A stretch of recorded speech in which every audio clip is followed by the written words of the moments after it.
বাক্সাৰ চন্দ্ৰপুৰত গণসুৰক্ষা পাৰ্টিৰ যোগদান সভা অনুষ্ঠিত। বিটিচি নিৰ্বাচনৰ প্ৰতি লক্ষ্য ৰাখি ৰাজনৈতিক দলসমূহে সাংগঠনিক ভেটি শক্তিশালী কৰাৰ উদ্দেশ্যে যোগদান কাৰ্যসূচী অনুষ্ঠিত কৰি আহিছে। বিজেপি, UPPL, BPFৰ সমানে গণসুৰক্ষা পাৰ্টি বিভিন্ন ঠাইত যোগদান কাৰ্যসূচী অনুষ্ঠিত কৰিছে। পাৰ্টিটোৱে আজি বাক্সা জিলাৰ চন্দ্ৰপুৰত এক যোগদান সভা অনুষ্ঠিত কৰে। এই যোগদান সভাত অংশগ্ৰহণ কৰি MCLA ঘনশ্যাম দাসে ভৱিষ্যতৰ দিনত চন্দ্ৰপুৰ অঞ্চলৰ সমস্যা সমাধান কৰাৰ আশ্বাস দিয়ে। এই অনুষ্ঠানতে বিজেপি আৰু BPFৰ 10 গৰাকী লোকে আনুষ্ঠানিকভাৱে গণসুৰক্ষা পাৰ্টিত যোগদান কৰে।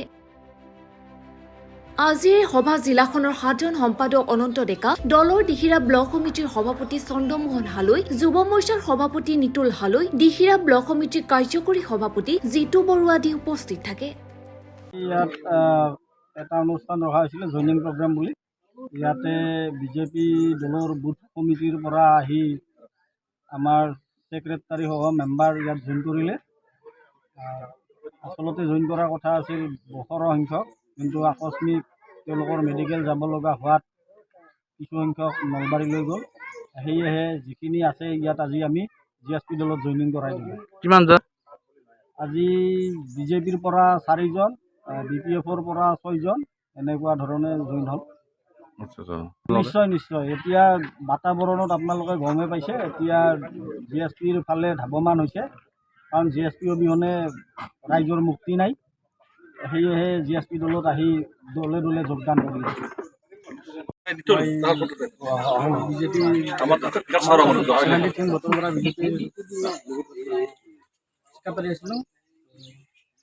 মই এতিয়া GSP দলত জইন হৈছোঁ, কাৰণ আমাৰ যিহেতু মাটিবাদী বা অন্যান্য কিছুমান অসুবিধাৰ বাবে আমি যাতে কামখিনি কৰি নিব পাৰোঁ সকলো ৰাইজৰ সৈতে, ছাৰৰ সকলৰ লগত, সেইকাৰণে মানে GSP দলত মানে আমি বাকী GSP অহাৰ কাৰণটো হ'ল, আমি এতিয়া ছাৰৰ পৰা যিখিনি পাইছোঁ বা যিখিনি দেখিছোঁ, যিখিনি ছাৰে দিছে। কোন ছাৰ? আমাৰ ঘনশ্যাম দাস ছাৰে। তো তেখেতৰ মানে আমি যিমানখিনি তেখেতৰ পৰা পাইছোঁ, তো আমি বিজেপিৰ পৰা সিমানখিনি আমি পোৱা নাই বা ইমান গুৰুত্বটো অলপ কম মানে। তো সেইকাৰণে আমি এতিয়া ৰাইজৰ সৈতে আমাৰ যিখিনি কাম আছে বা নদীৰ কাম হওক, আমাৰ কিছুমান ৰাস্তা পদূলি এখন যিমান যি আছে, চব মানে আমাক সেই লাগে আৰু গাইড লাগে আৰু কামখিনি তেনেকুৱাই আৰু মানে গুৰুত্বটো পোৱা নাই। তো গুৰুত্ব পোৱা নাই আৰু আমাৰ নিজৰ জাতিৰ স্বাৰ্থৰ কাৰণে মানে ছাৰতে ইমান কষ্ট কৰি আছে, লাগি আছে, সমাধান কৰি দিব।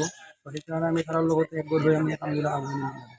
আমাৰ লগত এতিয়া বৰ্তমান আছে আৰু আমাৰ এতিয়া বৰ্তমান ইয়াতে 4জনমান আছে আৰু বাকী আহিব লগা আৰু আছে। বিজেপিৰ পৰা আৰু কৰিব 10জন 15জনৰ যোগদান কৰিব। বাকীখিনি উপস্থিত নাই, বাকী মহিলাও আছে, মহিলাও অলপ আহিব, বাকী বেছিখিনি উপস্থিত নাই আৰু অলপ অসুবিধাৰ বাবে। বাক্সাৰ পৰা নীৰেণ কুমাৰ শৰ্মাৰ ৰিপৰ্ট, গ্ল'বেল নিউজ।